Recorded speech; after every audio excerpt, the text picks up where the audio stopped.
Créée en décembre 1961 par la province du Kasaï oriental, la société minière des Bakwanga, MIBA, est en charge de l'extraction des diamants en République démocratique du Congo.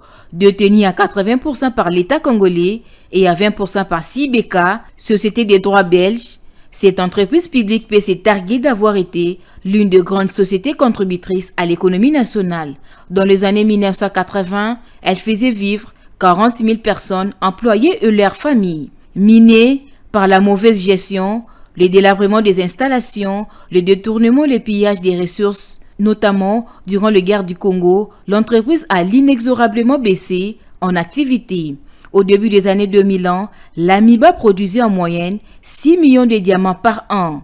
Criblée des dettes, la production a chuté avant l'arrêt définitif des activités en 2008. Relancée 3 ans plus tard, la MIBA n'a malheureusement pas pu se repositionner comme le joyau de l'activité économique du pays, dès Lumumba, comme ce fut à l'époque. C'est cette descente aux enfers de cette société d'extraction diamantaire qui a conduit les acteurs politiques à s'interroger profondément sur la problématique de sa relance.